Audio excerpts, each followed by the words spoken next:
G'day and welcome to the Grow a Small Business Podcast. I'm your host, Troy Trewin.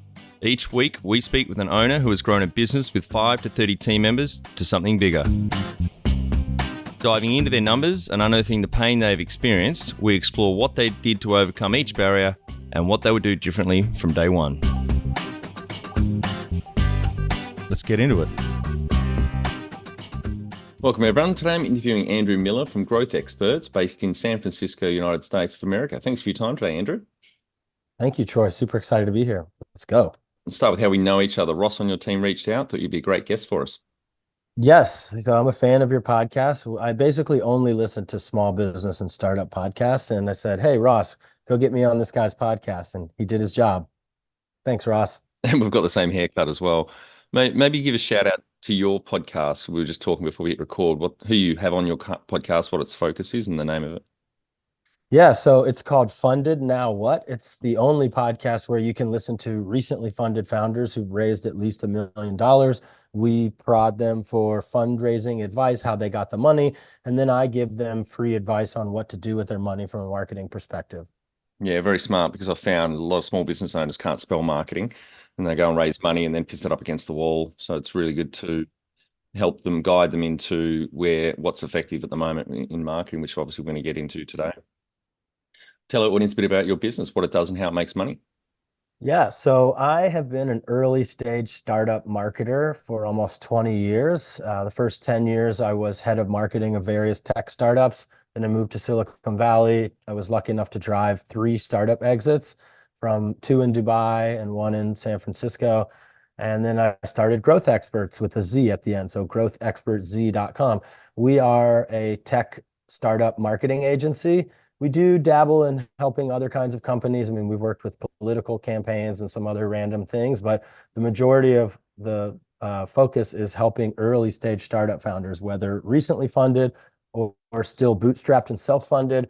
We have a strategic playbook that helps them focus on finalizing the marketing foundation first, focusing on organic strategies to figure out messaging and the channels that are working, and then scaling up with paid, as opposed to what founders do on their own, which is either nothing, waste a ton of money on hiring too early, or spend a ton of money on paid ads when they haven't figured out those other things. So we basically reduce their failure rate from 90 to about 20% while working with us. Yeah, great. And do you just focus on tech companies? I love small businesses. So we do have some consulting services that are, like short-term consultations, and, we have a fractional CMO coaching program that helps bootstrapped companies as well. I also wrote a book called the Startup Growth Book, which is 50 ways to use organic growth strategies for your business. So if you have $20 Australian, you can go on Amazon and get the Startup Growth Book, and then you never have to pay anyone to do your SEO, your PR, all of that stuff. So slowly building out tools to help other businesses. And it doesn't matter if you're not a tech startup, you can definitely still reach out to us and we'll figure out if we help you. But at the end of the day, we've helped several companies make hundreds of millions of dollars. And so we're not the cheapest company if you're not in tech. Yeah. We'll link through to that book in the show notes. How did you start out? Oh man, that's a great question. So in college, I had a video CV startup I started with a friend, and it started making money, and I was 20 years old, and I freaked out that I was going to have to do all the other things. And I realized I only liked the marketing, wanted to really travel. So I left that company and I decided I'm going to spend the next several years working with other founders. They can handle all the parts that I don't like. I just want to focus on the marketing. Consistently got my confidence up, got some wins, drove some exits. One of them was over $100 million startup exit, made some money. And then I was like, all right, I'm moving to Silicon Valley, had some success there. And then after that, I saw how replicable it was, all of the strategies that worked over and over again for these companies.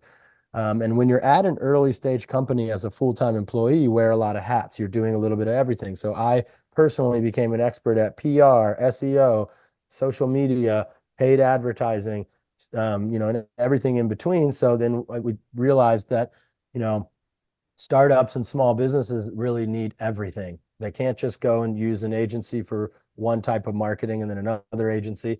So that's why we built out a company that does full stack marketing. So you only have to work with us. We charge, as much as a C-level employee would charge. but we get everything done and you don't have to stress. And we reduce founder time investment on marketing to a meeting every week. Yeah, great. And what year did you start Growth Experts and how old were you? 2016, I guess I was 31. So aging myself there a bit. And do you have some key numbers you can share to illustrate the growth of the business over the last 8 years? Yeah. So we do about $500,000 a year. We're not really a revenue focused company. Like for the last 8 years, been remote. The company's been remote since day one. That's one of the draws to working with us. It's results oriented. We're very picky about the companies that we work with. So it's not really stagnant, but now we're starting to take equity as well. So the equity side has grown a lot. I mean, as we've seen clients from 2019 go on to $100 million valuations, we're like, oh crap, now we should probably not take cash as much anymore. So we're growing that side of the business. I have an investor from Taiwan who's invested in the business. So keeping cash flow there, keeping the runway there, we take more equity bets. We have 5 full-time team members and some part-time people on my podcast and doing design and web design and stuff like that. Yeah, so that's about where we're at. So would you say around 7 FTE at the moment? Yeah, about 7 And people just started total. on your own? Started on my own. Honestly, it was just me for the first year, and I used the company as kind of a way to not get screwed over as a freelancer. Oh, we're a team. We, not me by myself. And then I realized that, people respect you more. And so we stuck with that. But then as the inbound leads, we worked with Tinder in 2018, and they bought most of our time. And so that's when I had to start growing the team then after that. When was the moment you felt like you had succeeded? Oh man. Well, for me, the goal was to travel and work remotely. So 2018 was great working with Tinder, but 2019, I was living in a 5-star resort in Morocco and working with a couple clients and working from the pool. And now it's quite normal, but I was a very early digital nomad influencer. And so I think that was, really the goal for me. And so that was a taste of success, low, it's not millions and millions of dollars. It's, the lifestyle that you have and you want. But since COVID, I've really focused more on work-life balance. And so I feel like I've succeeded now because I'm not working 60 hours a week. And, my hair fell out from doing that. And it's not worth it for any amount of money to put your health on the line. So I think if you can attain work-life balance, which means waking up at any time you want, going to sleep at any time you want, having health first, work second, and still being able to be successful in the things you do for your clients is true success. So I feel good about that now. So that answers that next question, what success looks like to you then. Yeah, I mean, everybody's different. I am raised by entrepreneur parents that had no value on material things whatsoever. I always grew up thinking we were poor. We didn't have a nice car or nice clothes or anything. And now I'm the same way. Even though, I make money, I still go to thrift stores to buy my stuff. I'm not cheap at all. I'll buy a first class ticket before I'll ever buy any physical item. So, being able to make more money than you need is an amazing feeling. But I think the solution there is needing and wanting less, not making more. And so to me, success is when you can save, 80, 90% of your income. Doesn't matter how much it is. If you're saving it, then you're successful. Perfect question for you. Number one thing you'd recommend to marketing a fast growing business? Focusing first on your online presence. So, if it's fast growing already, then you might not even really need marketing, but you might be losing, I call it a big hole in the boat. People when people are in a fast competitive environment, they run to paid advertising, but they don't look at their website loading time, the taglines that they're using, how it's rendering on mobile, their social media, the keywords that people might search for that need to be into the website, all of these things, even your analytics, getting it set up and tracking properly so you know what's working. These things are paramount to start with. And that is an area that people really mess up with, which is why it's good to work with like a fractional CMO like myself to get all of that in order quickly. But that's where you got to start 100% of the time. And how did you fund the business? You mentioned you got an investor in recently, but I'm guessing you bootstrapped. Yeah. Yeah, bootstrap definitely. I mean, it's very low cost. The first year was just me and my time. So, I was lucky enough to start the company right after in San Francisco, first of all, which is, you throw a rock and find a startup founder. But on top of that, it was a 500 startups company that I was working at that sold for millions of dollars, and it was pre-product, and so it was all marketing driven exit. So I made a name for myself. So a client came in that was, like 10K a month or something around there, 100K a year from the very beginning. So as an agency is the easiest business to be profitable. It's not really high cost.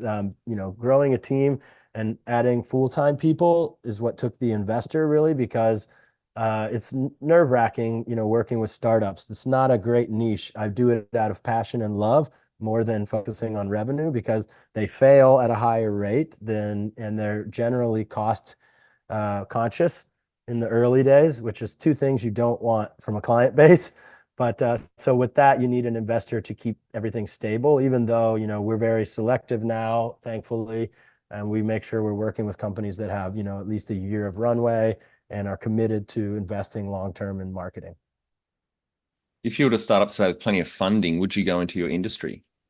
You don't know. I don't think you need funding to do this. I think that the next project that I'll do after this. So on the side, I'm building a marketing software tool for small businesses, which is a particular type of small business, which I don't want to mention. And that business needs funding to go out and get the client acquisition. With growth experts, our client acquisition comes from partnerships with venture capitalists, which don't cost anything up front. We usually do a referral fee. SEO, which we did ourselves, obviously, if you know marketing. We do outreach on LinkedIn and via email to recently funded founders. Doesn't really cost anything, $100 a month for some automation software.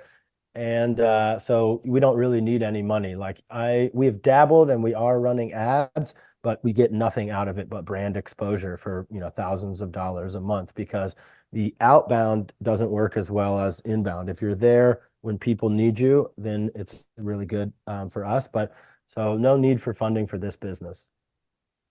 Can you outline the most stressful point in your small business growth journey so our audience can learn from it? Absolutely. Most stressful thing is working with startups that you love, even though you know that they don't have the fundraising skills that they need. So, I'll give you an example. I had a client in the social media space, made an incredible app during COVID for creating your digital legacy. They came to us after spending $750,000 developing the product, had a very limited marketing budget. They were in my fractional CMO program for 6 months. We fixed the app, slimmed it down, fixed the messaging, did the app store optimization, scaled them with growth hacking on the paid ad side to maybe like 5,000 monthly active users. And they're running out of money as a couple that's starting it, and put them in front of several investors. And they just really didn't, they have jobs on the side. They didn't have time to focus on the fundraising. So eventually they failed and ran out of runway. And that's absolutely the most stressful thing, because you've done so much work, you've become married to the company, you know what they need to do, you rely on your own network, get them in front of investors, and they just really fumble the bag. If you're listening to this and you're going for funding, I interview founders all the time. It's on average 80 to 100 interviews and meetings to get funding for your startup. If you're doing any less than that, you're not getting the job done. And that's a really stressful thing working with early stage companies. Yeah, wow, that's a lot. Mhm. What area in business do you feel you've had to work on the most to add the greatest value? For me, I was not a salesperson, and so at the start of this, I mean, I was almost rude to companies that would push me to sell them. Like, if my numbers speak for themselves, baby. If you don't want to work with us, go fuck yourself or something. You know what I mean? And so I've Yeah. had to, I haven't had to, thankfully. I mean, our numbers do speak for themselves. And again, when most of your business comes from referrals and from being discovered on their own, like they're discovering us, then they're already sold most of the time by the time they're reaching out. That's really smart. And SEO is one of the most important things you can focus on for your business, so that people can discover you on their own. But still, not getting angry when they want a second meeting, or they need a little bit more info, or they have questions about case studies. I mean, that sounds ridiculous, but I love the marketing. I love doing the marketing. I do not love the sales aspect of the business. We have not grown to a point enough, well, we have not wanted to grow enough to hire a salesperson. So I'm still doing those sales meetings. Nowadays, we mostly charge $500 for the first 1 hour consultation, and we take it as a discount towards later work that we do, just to prove that they'll put skin in the game from the beginning. So they're, a little bit more serious. So that helps a little bit there, but that was a big learning curve for me. What have you enjoyed the least about managing fast growth? What have I enjoyed the least? The clients that don't move forwards when you're such an amazing match. I had a potential client in Mexico that had a computer vision startup last year, and I was really pushing, overselling, because I just had exact playbook work with a telecommunications client, and we made the millions of dollars, and it was just the fractional coaching program. This startup has clients that spend $1 million a year. They have the funding, and our fractional coaching program, fractional CMO program, is only $60K a year, and it will absolutely close multiple clients for them. So it's like no brainer. How can you not move forwards? And they just ghosted us and disappeared. And I've seen and checked, they haven't fixed up their website, they haven't done anything. That I'm gutted. That hurts. They missed now a year of millions of dollars in growth, and who knows why, but that sucks. What do you love most about growing a small business? The thing I love the most is now I'm at the point, like I said, with the work-life balance, to where I wake up and stuff's getting done by amazing team members like Ross, who you mentioned. I think that's awesome. But to be honest, I love getting startups in nationwide PR. I had a client 20 years old last year, startup founder in San Francisco, got him on NBC on television. He's like this super introverted engineer. And I got him on a little primetime interview on NBC in America, which is, maybe 10 million, 5 million people see it for their TV startup. And that feels amazing when you can get earned media that gets millions of impressions. We've had articles in Forbes and TechCrunch that have driven $400,000 in installs and traffic for clients. So that's, those are wins that we really love. But really when our startups win, or when, winning is the addiction. You know what I mean? The money's not the addiction. If you're in your business just to make money, you're probably not going to be able to put the time in to push through the really dark times. You got to be passion driven. And my passion is helping founders and teaching founders. Yeah, good advice. What has been the biggest mindset shift for you in your small business growth journey? Oh, having empathy. Hmm. I think that another thing, as a successful digital nomad, solo traveler, CEO, you develop some narcissistic tendencies sometimes. And I recently, only in the past 12 months, have started doing like therapy and reading more things non-work related. I think like the last 20 years, it was work, work, work, work, work. And now with Ross's help and other team members really picking up some of the heavy lifting, I am shifting my mindset out of scarcity to abundance, and developing more tools for empathy. And that's really shifted my mindset, and I think helped me a lot in my leadership in the future. The number one habit you think a small business owner needs to develop and maintain? Oh man, well, being obsessed with SEO, I think, is a really good habit. Even if you spend 10 minutes a day on, social media, sharing links around your business, using social media as a tool, not letting yourself be used by the social media. That's a really good habit. But just, analyzing your return on time investment. A lot of small business owners only think about the money. And I have a little bit of money. I can't run ads. I have to be really careful with my advertising, but you're not as careful with the time budget that you have to spend, right? There's a million marketing things. There's a million other things you have to do. You have to be careful and track your time investment and analyze your return on time investment to make sure that you are, not wasting your time like you wouldn't want to waste your money. Yeah, absolutely. We wrote a marketing funding flywheel book, and there's three principles at the start of that ebook. First one is track the right data. The second one is test, and then test again. And the third, I'm sure you're well across, is the LTV to CAC ratio, which a lot of businesses, even offline businesses, can use that ratio to understand what marketing channels and tactics are working. So Absolutely. Yeah. If you have a high LTV, which we have obviously in the hundreds of thousands of dollars often, then you can spend a lot of money to acquire customers. We're still not doing that because we see that it's better when they find us on their own through referrals and whatever. But if you are in real estate or fintech or e-commerce with the jewelry industry or anything like that that has a really high LTV, then you're as long as your CAC is way underneath that, then you can do whatever you want to acquire customers. Yeah, that's right. 3 to 1 shouldn't go below that. And as we write about, it shouldn't go above 5 to 1 because you're leaving value on the table. And for the audience, LTV is lifetime value, which is lifetime gross profit, not sales, and CAC is customer acquisition cost. Yeah. Just want to swing back to SEO because I get asked this quite a bit that some business owners think SEO is dead, and particularly in the age of AI.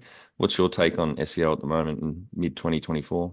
Absolutely not dead. And I don't think AI should do anything for your SEO except give you hints and help. You still need to put in the time. It's an art, it's not a science.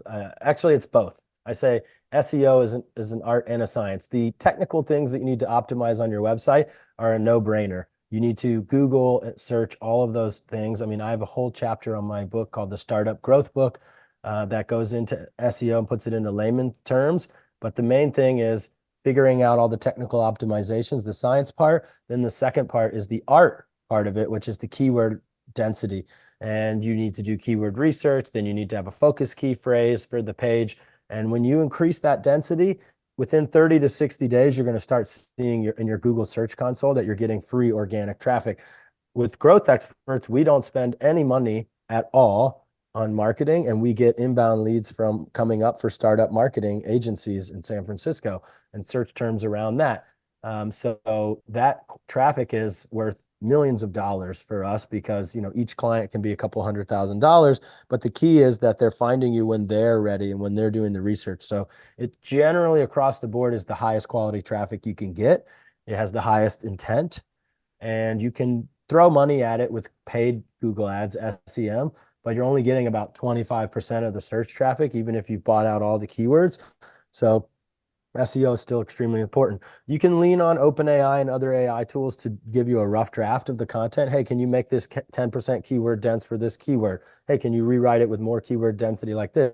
But you still need to have that human element go over it. And in general, with marketing across the board, the more automation and the more easy the thing is, actually, even in life, the hard way is always the right way. So putting extra time into doing the SEO the hard way and manually will pay off. Otherwise, everyone else is going to do it. So the key is to be better than everybody else by putting more time into it. And there's really simple tools out there. Again, I talk about all the tools in my book, but there's a lot of free tools out there where you can start with an audit of your website and see where you're at, and then just fix the list of things it says to fix. Like why wouldn't you? It's also going to make a better experience for users if the website's faster and looks better on a mobile phone. The tap targets are bigger. All of those things make it for a better experience as well. Yeah, I think SEO is a real opportunity at the moment because a lot of people are giving up on it, thinking it's dying, and Right. paid ads are going through the roof, the costs. And as you said before, the buying intent is the highest on a search. They're searching for, you know, Right. what you Yes. provide. So Yeah, we did a startup founder retreat in Mexico, and we did startup founder retreat, made a page on it. It's still on the website for next year's retreat, but we come up very first, not first page, very first within 60 days. I mean, I don't know if in Australia, but in America, anywhere you search for startup founder retreat, we're the very first thing. So, all of the traffic and all of the sales that we got was from outreach and people that just found us on their own. So, mm, SEO is absolutely still a thing. yeah, that's great. And if you get into position one, two, or three, 54% of clicks are in those top three positions. So it's certainly well worth investing a bit of time in. Absolutely. Do you need a guide on how to build your own money printing marketing machine?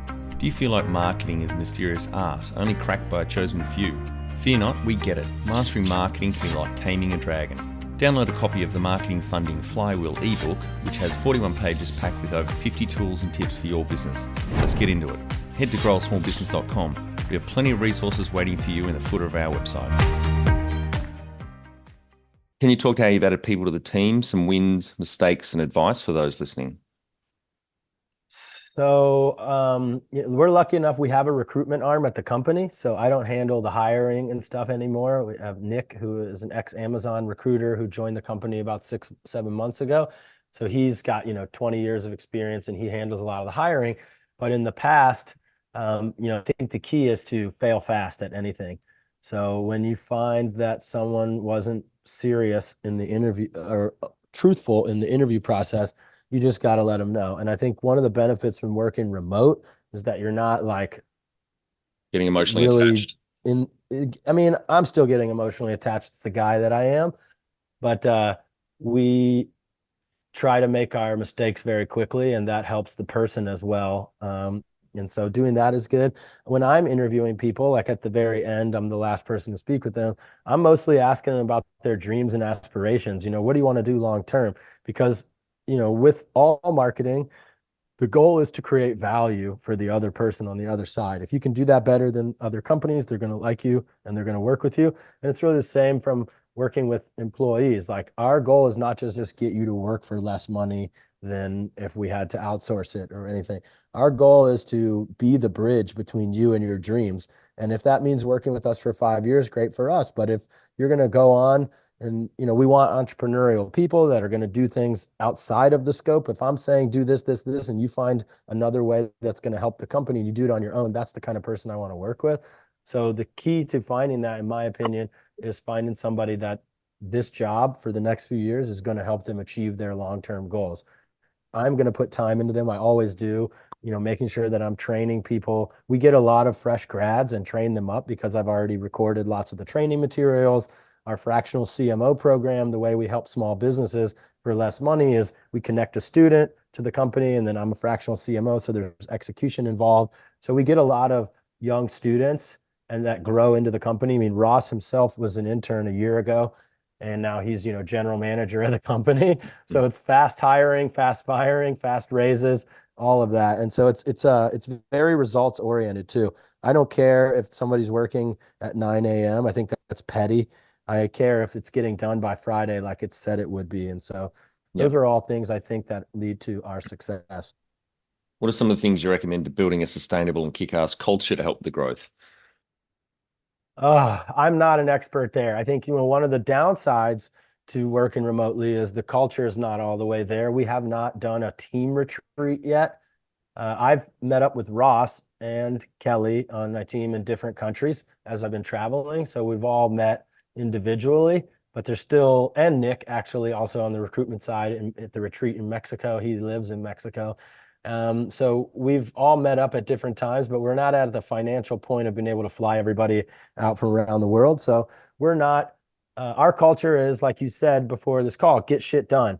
It's a hustle culture, but not a toxic hustle culture. It's a work-life balance. Get your stuff done. Take your mental health day when you need it.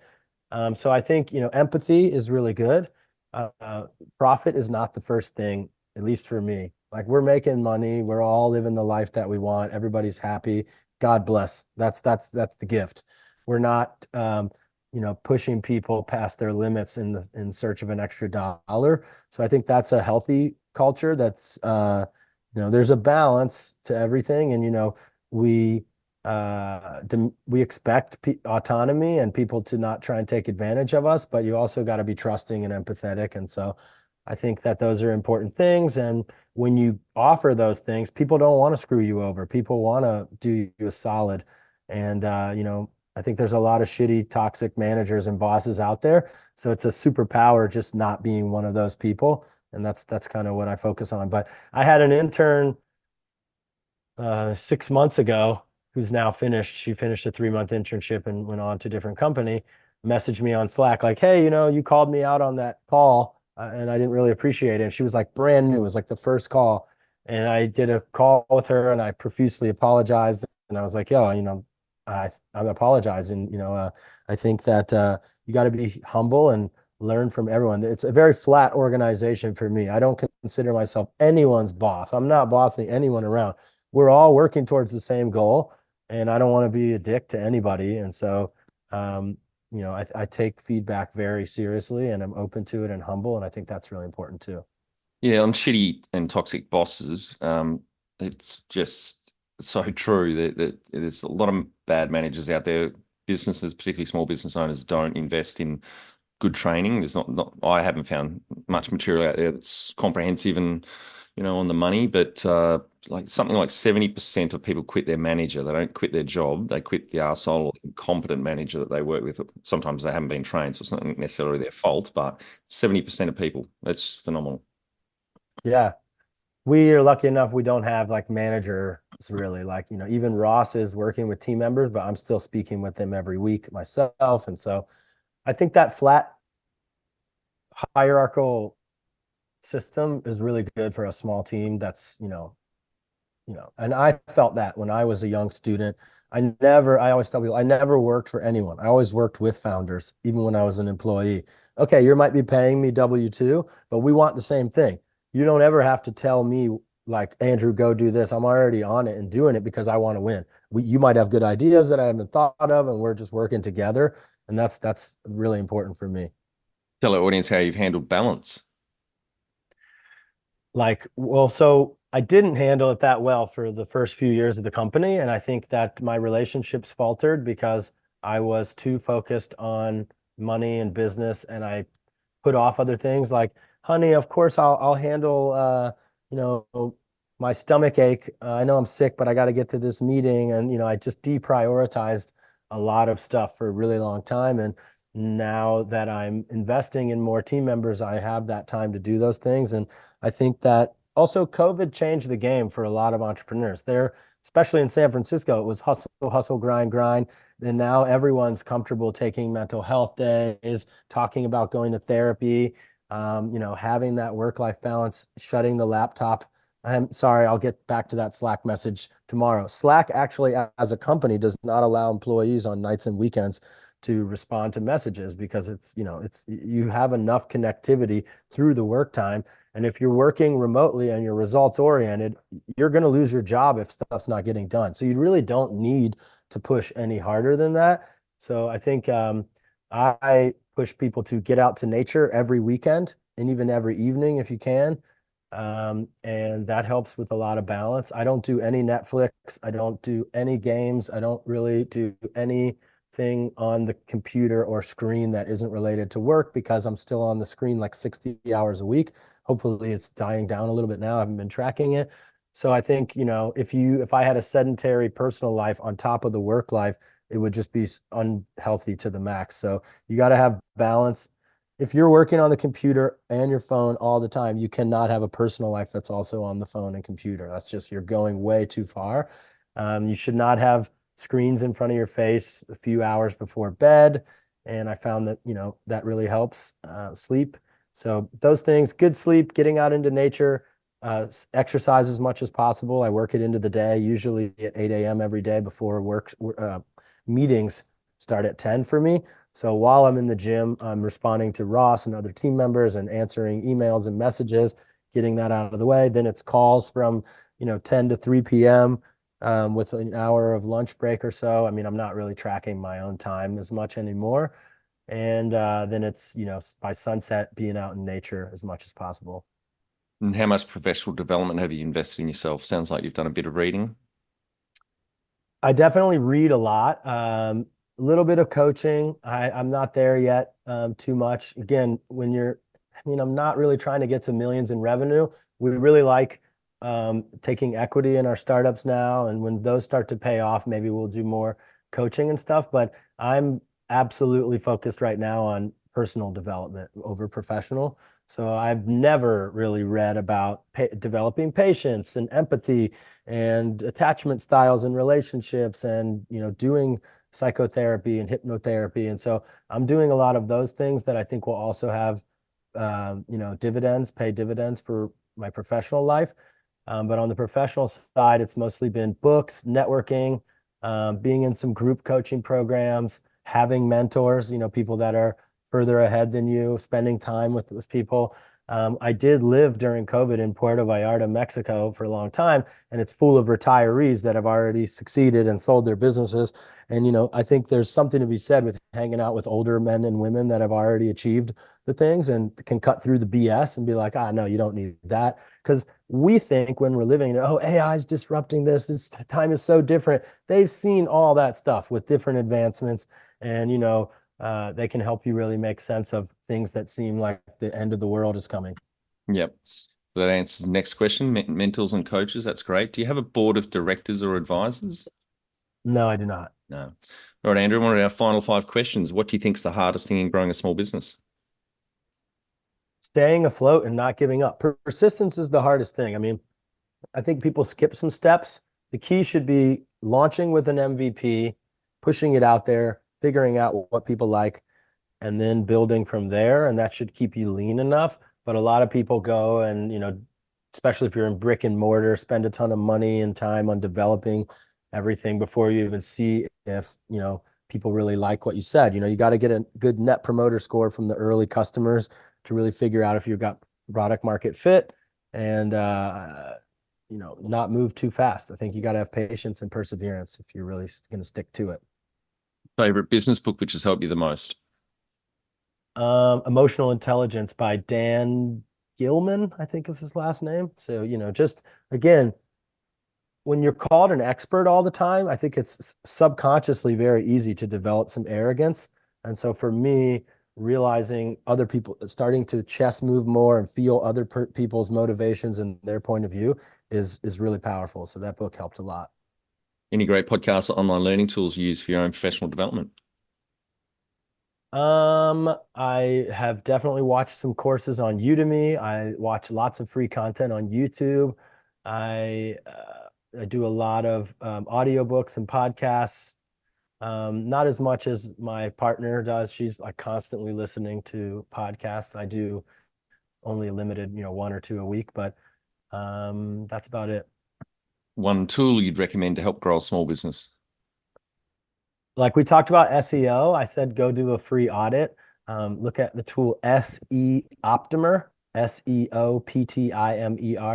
You can enter in your URL. I don't own it. I'm not affiliated. I'm not going to get any money out of it, but it's a great tool for giving you an idea, a snapshot of where your website is at with SEO. And then, like I said, you can go and grab my book and it'll have 20 plus different tools just for SEO and probably 100 plus tools for doing free marketing stuff for your business. Finally, my favorite question. What would you tell yourself on day one of starting out? I'm pretty happy about how things went, but I probably should have hired sooner. I think that I think as humans, we try to save as much money, and an employee costs one client, and so with that employee, you can go and get more clients and you can have that work-life balance. You can never get your time back.